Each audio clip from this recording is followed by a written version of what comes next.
You a brief video about the vote that just happened on Capitol Hill as it relates to our next Supreme Court Justice, Brett Kavanaugh. Yes, I am confident that he will be elected our next Supreme Court Justice tomorrow, Saturday, October the 6th, 2018, when that vote happens. Today's vote was to invoke cloture. What that means is that there will be no more debates, no more surprises, no more filibustering. We're going to go ahead and vote tomorrow to get Brett Kavanaugh either confirmed or denied. And like I've said, I'm pretty confident that he will be confirmed. Now, the key thing in this are the 4 senators that voted in a way that was not expected, was expected, or was different than their party. Listening to Republicans first. Now, you have Jeff Flake from Arizona, Susan Collins of Maine, and Lisa Murkowski of Alaska. Flake and Collins both voted in the affirmative. They voted aye, but Lisa Murkowski, unfortunately, voted against. Now, I'm reading stories talking about she was talking to Alaskan constituents for hours, victims of sexual assault, all this, that, and the third.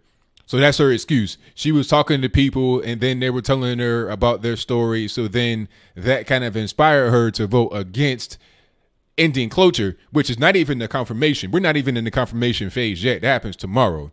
She doesn't even want to end the discussion. And the FBI did their investigation. They didn't find anything. That was nothing burger. This is the 7th FBI investigation into this man. What more do you need? You're leading with your feelings and that's your brain here. But to move right along, thank you to Jeff Snowflake. I'm going to still call you Snowflake, boss, because I don't like you all the way. But thank you to Jeff Flake and Susan Collins for voting in the affirmative. Hopefully you do the same thing tomorrow because this was a narrow victory, 51-49. The man, in my opinion, who was able to bring it to 51 was Joe Manchin, the Democrat out of West Virginia. Now, he voted against his party line, in my opinion, because you're in West Virginia. If you want to be reelected, if you want to keep your job, you can't vote against Brett Kavanaugh. West Virginia voted for Donald Trump. They will vote for him again in 2020.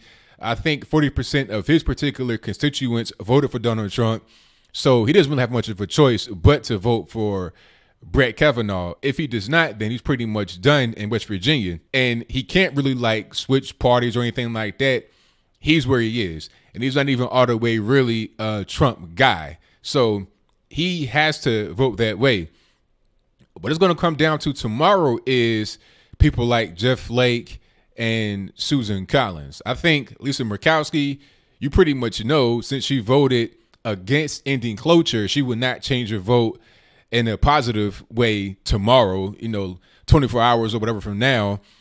And you know that Manchin can't do it. So it's going to be between Jeff Flake and Susan Collins. Susan Collins has a press conference coming out at 3:30 p.m. Eastern time. Right now, it's about 12:43 Eastern time.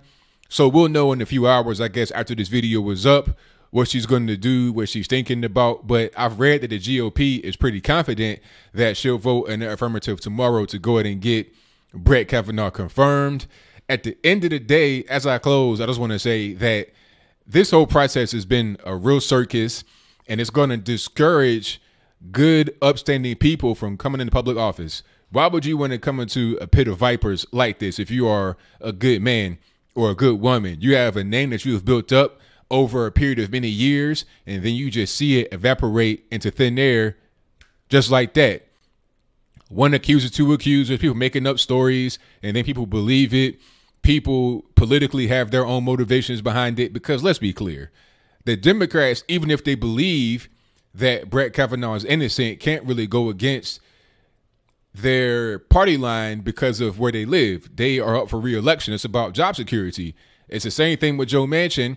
If Joe Manchin was in California or something like that, he would easily vote against Brett Kavanaugh. But since you're in West Virginia, a very conservative state that voted for Donald Trump, that kind of flip-flop sometimes between Republican and Democrat as far as their state leadership, you can't really go against Kavanaugh because everybody knows at this point that voting against Brett Kavanaugh is simply voting against Donald Trump because you don't like what he stands for. It's not even about the allegations, which the FBI investigated and didn't find anything. There's no smoking gun.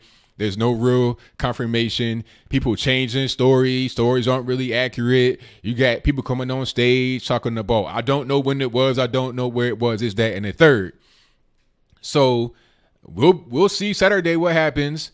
I may go live or do something like that. I'll definitely do my show tomorrow, and we could talk about our next Supreme Court justice. And if for some reason, knock on wood, Brett Kavanaugh is not confirmed, that's going to be really crazy for people who should have voted for him that did not. I think Jeff Snowflake and people like Bob Corker, they're going to be out of politics anyway. So for them, it may not even matter.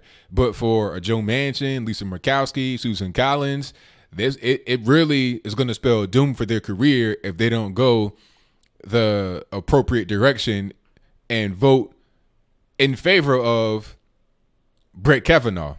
So what do you think? Do you think that Brett Kavanaugh should be confirmed? If you think so, please explain to me why. If you don't think so, please explain to me why. What more evidence do you need that this man is not guilty of what he's being accused of, or at least there's not any evidence to support it? It's possible that anybody could be guilty of any allegation, but you got to be able to prove it. You can't just come with baseless claims and say, oh, this is true, and then judge him based on that and have your actions be based on that particular judgment that you made without any real concrete physical evidence, no circumstantial evidence, no witness corroboration or anything like that. You have the word of a few people here and there that say he did a thing. That's not really enough. But do you think that some of these senators will get scared and go the other way? And by the way, please keep these people in your prayers if you're Christian or whatever it is, because they're going to need it. People like Jeff Flake, especially Joe Manchin, the Democrat, voting against the line. I think he's the only Democrat that is going to vote against the party line, but you have 3 Republicans that may do it. You know, like I said, Flake and Collins, I think they're pretty much going to be there in the affirmative, but they're still kind of on the edge. Lisa Murkowski obviously is not going to vote in the affirmative since she voted against them just to end the debate we're having right now that's been raging on for far too long. But that is pretty much all I got. So whatever your comments are, please let me know in the comments below.